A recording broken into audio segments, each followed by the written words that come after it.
الحمد لله رب العالمين والصلاة والسلام على رسوله النبي الكريم والعاقبة للمتقين.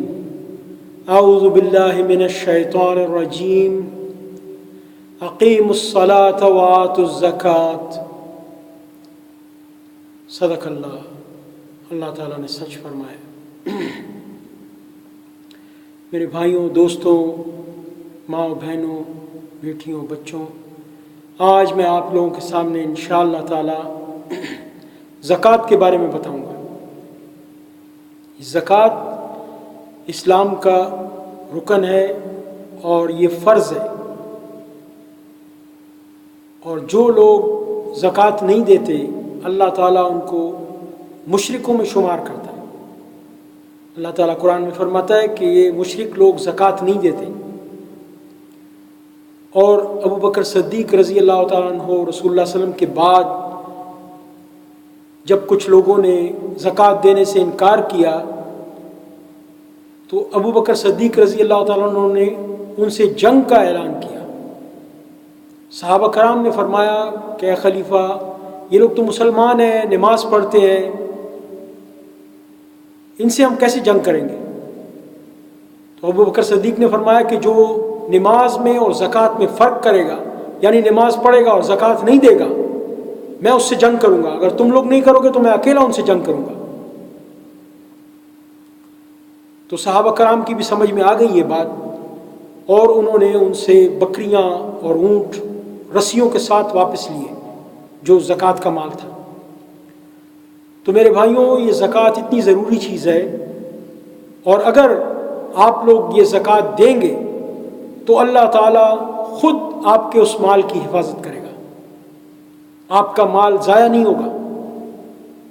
آپ کے مال میں بہت سی اللہ تعالیٰ برکتیں اور رحمتیں ڈال دے گا، اور آپ کے بہت سے کام ہو جائیں گے، ایسے کام ہو جائیں گے کہ جو آپ سوچ بھی نہیں سکتے، وہ کام اس تھوڑے سے پیسوں میں سے ہو جائیں گے.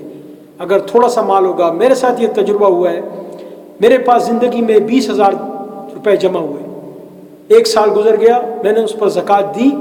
آپ یقین کریں، اللہ کی قسم ہے، اس میں ایسے ایسے بڑے بڑے میرے کام ہو گئے کہ جو لاکھوں روپے میں نہیں ہوتے. تو اللہ تعالیٰ ایسی برکت پیدا کر دیتا ہے. اللہ تعالیٰ سود کو نابود کرتا ہے اور خیرات زکوٰۃ کی برکت کو بڑھاتا ہے. انسان سمجھتا ہے کہ یہ مال کم ہو رہا ہے، لیکن کم نہیں ہوتا. اس کا دنیا میں بھی اللہ تعالیٰ اچھا بدلہ دیتا ہے اور آخرت میں بھی دے گا. اور جو لوگ زکوٰۃ نہیں دیں گے، اللہ کا حق نہیں نکالیں گے، ان کا مال چوری ہوگا، ضائع ہوگا، بیماریوں میں، مصیبتوں میں، تکلیفوں میں، پریشانیوں میں وہ مال ضائع ہوگا، کیونکہ اللہ کا حق نہیں دیں گے. جب اللہ کا حق نہیں دیں گے تو پھر آپ کا اصلی مال بھی اللہ تعالیٰ ضائع کر دے گا. اور جب آپ اللہ تعالیٰ کو نہیں دینا، ہم لوگوں نے تو اپنے ہی غریب مسکین بھائیوں بہنوں کو دینا ہے. اللہ تک ہم لوگوں کی پرہیزگاری خلوص پہنچتا ہے، اللہ تک کوئی مال نہیں پہنچتا. نہ اللہ تعالیٰ کو یہ قربانیاں ملتی ہیں، نہ خون، نہ گوشت، نہ اس کی کھالیں. اللہ تعالیٰ کو ان کا کوئی فائدہ نہیں ہے. یہ جو بھی ہم کرتے ہیں یہ اپنے لیے کرتے ہیں، ہم لوگ اپنی جان بچانے کے لیے، اپنے لیے آرام گاہ درست کرتے ہیں. یہ ہم لوگوں کا اپنا فائدہ ہے، یہ ہمارا آخرت میں اور دنیا میں اس کا فائدہ ہے. تو میرے بھائیوں، یہ جو ہے زکوٰۃ، یہ ایسی چیز ہے کہ یہ آپ کے مال کو پاک کر دیتی ہے، صاف کر دیتی ہے. اس میں جو گندگیاں ہوتی ہیں، اس میں جو کچھ غلاظت ہوتی ہے، اس میں اگر کچھ حرام بھی آیا ہو تو اللہ تعالیٰ اس کو بھی، جب آپ زکوٰۃ دے دیں گے، اللہ کا حق نکال دیں گے، تو انشاءاللہ تعالیٰ اللہ تعالیٰ اس کو بھی پاک کر دے گا. اس کو لینا نہیں چاہیے حرام کو، لیکن حرام مال نہیں کمانا چاہیے. لیکن اگر غلطی سے کچھ ہو گیا ہے تو اللہ تعالیٰ معاف کر دے گا. لیکن انسان کو حرام مال سے پرہیز کرنا چاہیے. کیوں؟ کہ جب حرام وہ کھائے گا، کمائے گا، اس کی نماز قبول نہیں ہوگی، اس کا روزہ قبول نہیں ہوگا، اس کا حج نہیں ہوگا، اس کا زکوٰۃ نہیں ہوگی، کچھ بھی نہیں ہوگا. تو اس لیے حرام سے بچنا ہے اور حلال کام کرنے ہیں. اور اللہ تعالیٰ پاک ہے اور وہ پاک کو پسند کرتا ہے، طیب ہے اور طیب کو پسند کرتا ہے. ہم لوگ انسان ہو کے ہم لوگوں کے سامنے اگر کوئی دودھ میں ایک قطرہ بھی پیشاب گائے کا یا بھینس کا آ جائے یا بکری کا، تو ہم لوگ وہ نہیں پیتے. اللہ تعالیٰ بھی حرام کو قبول نہیں کرتا.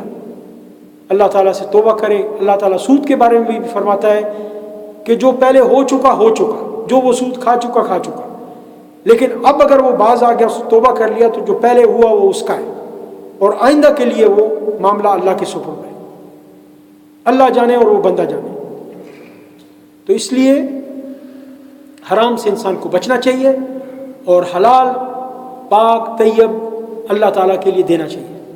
انسان جب پاک حلال طیب دے گا اللہ کے لیے تو اللہ تعالیٰ اس کا دنیا اور آخرت دونوں میں بہترین بدلہ دے گا.